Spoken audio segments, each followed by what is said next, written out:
Autant savoir, aujourd'hui, nous parlons des startups qui sont d'ailleurs même à l'honneur sur toute la planète Terre depuis hier. Même aujourd'hui, ça continue en tout cas, cette journée internationale des startups.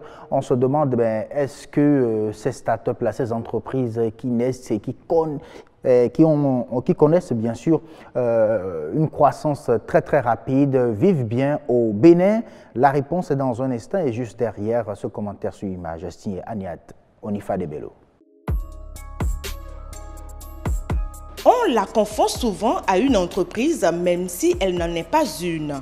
Une start-up, comme le définit Steve Blank, est une organisation temporaire à la recherche d'un business model industriel et permettant une croissance exponentielle. Au Bénin, les start-up peuvent servir de fer de lance à l'économie. Et cela a d'ailleurs déjà commencé. Le plus grand défi est de rendre le projet viable.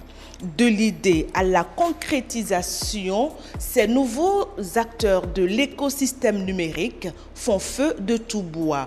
Ils se sont d'ailleurs constitués en association pour fédérer leurs ardeurs et défendre leurs intérêts. Que peut-on entreprendre aujourd'hui sans financement? Pas grand-chose. Et c'est souvent à cette étape que beaucoup de start-upers baissent les bras, même si différentes structures privées comme publiques essaient de leur permettre de mettre le pied à l'étrier.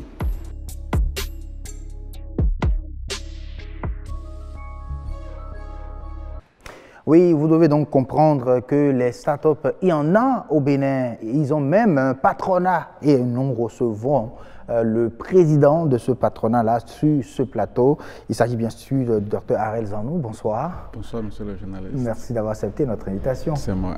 Monsieur le président, on peut le dire ainsi. C'est comme ça qu'ils vous appellent souvent. Vos collègues start-upers, président, c'est comme ça. Et on y est habitué tout simplement. Bonsoir, Aniat. Bonsoir, Monsieur Mugaba. Mesdames et messieurs, bonsoir. C'est un plaisir de vous retrouver sur ce plateau. Un plaisir partagé, et surtout en compagnie du président des start-up. Oui, et en ce qui le concerne, le thème n'est pas galvaudé parce que tout le monde veut être président aujourd'hui, mais vous l'êtes bien. Vous êtes le président de l'association des start-up ici au Bénin, du patronat aussi. Donc, déjà, moi, je me demande, pour vous tout de suite, vos membres, comment vous les identifiez? Pour les identifier, il faut s'assurer qu'ils sont vraiment créateurs de start-up. Alors, pour vous, c'est quoi une start-up? Alors, merci Aniat. Disons qu'aujourd'hui, tout le monde a découvert ce que c'est que les start-up, de plus en plus en tout cas. Au départ, ce n'était pas évident, mais de plus en plus, on comprend maintenant ce que c'est qu'une start-up. Et pour rester terre à terre, pour répondre à votre question, une start-up, c'est d'abord une structure à ne pas confondre avec une entreprise. Okay. C'est un peu comme la phase embryonnaire d'une entreprise en réalité. On ne va pas l'appeler tout de suite adulte parce qu'on sait qu'il faut passer par l'étape fœtus, l'étape embryon, l'étape œuf même d'abord avant d'évoluer, de devenir enfant et de devenir adulte. L'adulte va être considéré comme l'entreprise alors que la start-up va être considérée comme peut-être l'œuf, l'embryon ou encore le fœtus. D'accord. Ça va être une structure qui a deux particularités. La première particularité, c'est que les services que cette structure-là propose doivent être des services innovants, donc des services qui sortent de l'ordinaire. Si vous prenez votre étalage, que vous allez à Tokpa, que vous vendez de la tomate, et que vous vendez de la tomate comme toutes les dames qui sont à Tokpa, c'est que vous n'arrivez rien à apporter d'innovant. C'est pas de l'innovation. À la vente de donc on ne va pas vous considérer comme une start-up. Par contre, si vous allez sur le marché et que vous vendez votre tomate d'une manière différente et que cette manière-là vous permet d'aller plus vite et de gagner plus vite de l'argent, là on peut considérer que vous avez une start-up. Donc il faut que l'idée soit innovante et que derrière il y ait un fort potentiel de croissance. Donc les start-up, ce ne sont pas seulement ceux qui sont dans le domaine d'éthique, non, parce que c'est ce que la plupart des gens pensent. Quand on parle de start-up, c'est que c'est dans l'éthique et tout le reste. Ce qui a fait que beaucoup de personnes vont dans ce sens, c'est que même quand vous n'êtes pas dans le domaine du numérique, vous êtes parfois obligé d'utiliser le numérique pour communiquer. Donc, d'une manière ou d'une autre... Le marketing digital. Voilà, le marketing, exactement. Donc, d'une manière ou d'une autre, le numérique revient, mais essentiellement, de façon basique, une start-up n'est pas forcément liée au numérique. Au numérique. Maintenant, on a remarqué du point de vue statistique que il y a plus de start-up dans le numérique que dans les autres domaines. D'accord. Alors, comme vous le dites si bien, pendant longtemps, le concept n'était pas très connu ici. Aujourd'hui, même le gouvernement prend en compte ce qu'on appelle start-up. Est-ce que pour vous, les start-up ont véritablement quelque chose à apporter au développement? Pour répondre à cette question, je vais simplement nous inviter à voir ce qui se passe dans le monde. Aujourd'hui, on a la chance... on est dans un monde, on est dans un village planétaire, comme on le dit. Ce qui se passe à New York aujourd'hui, à la seconde près, on peut être informé. Donc, quand on fait quand on voit un peu ce qui se passe dans les autres pays, notamment les pays européens, quelques pays africains comme le Rwanda, la Côte d'Ivoire, le Sénégal et autres, là, on se rend bien compte que on ne peut pas aujourd'hui développer une nation sans la contribution des startups. C'est carrément impossible parce que les mêmes services qu'une start-up peut développer au Bénin tout de suite peut être vendue dans le monde entier. Vous imaginez que une entreprise naît à partir d'une start-up avec un chiffre d'affaires astronomique, avec beaucoup d'emplois créés. Ça va être, si l'entreprise est créée au Bénin, ça va être un bon challenge pour notre pays. Donc, les start-up, il n'y a rien à faire. Aujourd'hui, on ne peut pas parler de développement. En définissant les startups, vous avez dit que ce ne sont pas encore des entreprises. Donc, à l'étape embryonnaire, ces entreprises, ces structures arrivent quand même à faire de grands chiffres d'affaires, c'est ça? Oui, parce que l'étape, on ne peut pas rester start-up toute sa vie. C'est une étape qui doit être même la plus courte possible. Moi, je recommande aux gens de passer très vite cette étape parce que dès que vous découvrez votre business plan, dès que vous savez là où vous voulez aller, mais vous vous formalisez, vous devenez une entreprise en bonne et due forme. C'est l'idéal. Donc, c'est vraiment une phase embryonnaire pendant laquelle je le compare généralement à une petite pépinière, à une petite semence qu'il faut arroser, dont il faut revoir peut-être l'entourage, désherber et tout. Donc, il faut sortir de là et aller repiquer maintenant. Voilà, exactement. Il faut que ça continue. D'accord. Alors, déjà vu la façon dont vous la définissez, on se rend compte qu'une start-up a des besoins très particuliers, surtout si elle veut sortir de cet état de start-up. Ça veut dire que ces besoins aussi ont besoin d'être comblés. Pour vous, de quoi ont besoin véritablement les start-up ici au Bénin pour passer du start-up à une entreprise? Je pense que c'est une question très, très pertinente que vous venez de poser.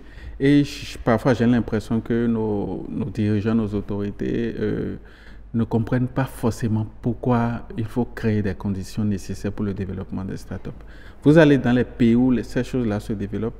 Je prends souvent l'exemple du Madagascar.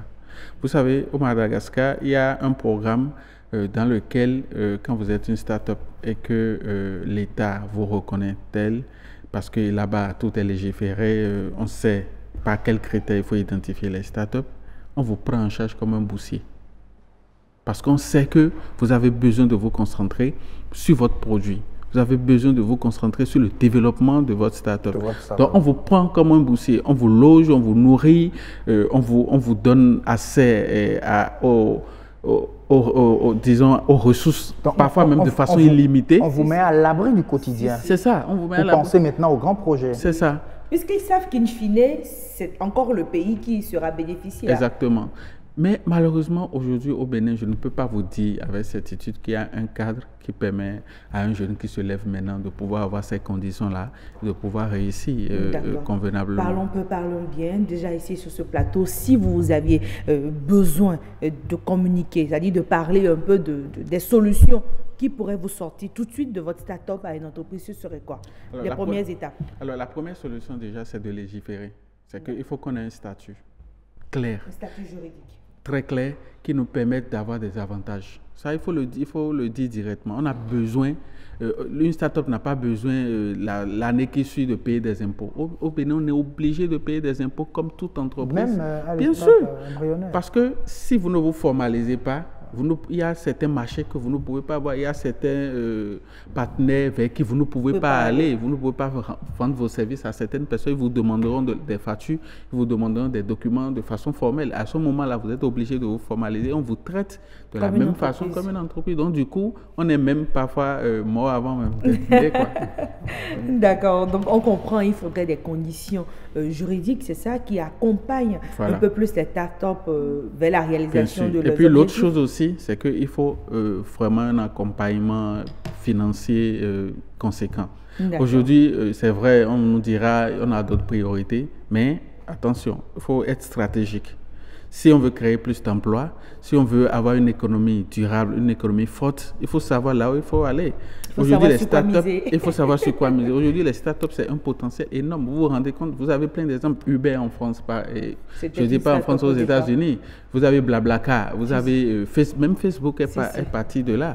Donc, vous voyez tout ce que ça génère dans le monde entier aujourd'hui. Donc, je pense que on a intérêt à aller dans ce sens-là. D'accord, vous faites bien dénoncer le problème de financement. On va recevoir sur ce plateau un investisseur, en tout cas quelqu'un qui a une fondation qui investit un peu plus sur les startups. On en parlera, on vous proposera des solutions déjà demain, mesdames et messieurs et chers créateurs de startups. Mais déjà, on revient encore à ce concept de startup-là. Souvent, on pense qu'il suffit d'avoir une idée pour dire qu'on est un startupper, qu'on a créé une startup. Est-ce que pour vous, l'idée seule suffit? L'idée seule ne peut pas suffire. Vous savez, la plupart des gens font cette erreur. Si vous voulez avoir une start-up, assurez-vous de résoudre un problème qui existe. Il y en a qui créent leurs problèmes eux-mêmes et qui essaient de les résoudre. Il faut rechercher et Dieu sait que plus on est pauvre, on crée le problème, on le crée dans sa tête. C'est qu'on se dit, voilà, ça c'est un problème. Est-ce qu'il faut une étude de marché? Parce que ça aussi, on ne le fait pas souvent ici. Est-ce qu'il faut faire des études, mener quelques sondages pour voir si vous êtes dans la bonne attitude, évidemment, comme on le dit? Puisque c'est votre façon, c'est la seule façon pour vous de savoir que vous êtes sur le bon chemin.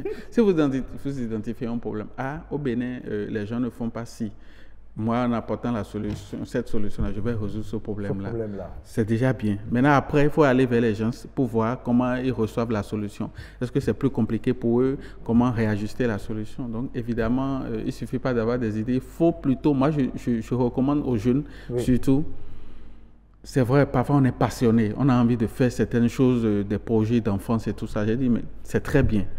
Mettez tout ça de côté, allez identifier les problèmes qui existent réellement et donner des solutions. Les gens pensent là même que quand on parle de start-up, ce sont les jeunes qui sont allés à l'école, les diplômés, et qui réfléchissent, qui reviennent avec beaucoup de titres et tout. C'est à eux seuls de trouver les solutions pour régler des problèmes dans le pays. Parce que même un artisan, un simple artisan peut être un start-up. Même l'agriculteur. L'agriculteur peut être un start-up en trouvant des solutions à des problèmes dans son domaine. Aujourd'hui, par exemple, on fait de l'agriculture au sol. Il y a par exemple une start-up qui propose les cultures sur les espaces libres des bâtiments, les balcons, les dalles et autres là. Mais à partir du moment où ça nous permet de résoudre un problème, mais c'est tant mieux. C'est déjà une solution innovante. Merci beaucoup. Arezano, c'était un plaisir de vous avoir sur ce plateau. Mesdames et messieurs, nous espérons que vous en savez davantage sur les startups. Ce qui est sûr, on en revient toujours au financement et le problème du financement sera abordé demain sur ce plateau. Hachim Gaba, merci de nous avoir reçus.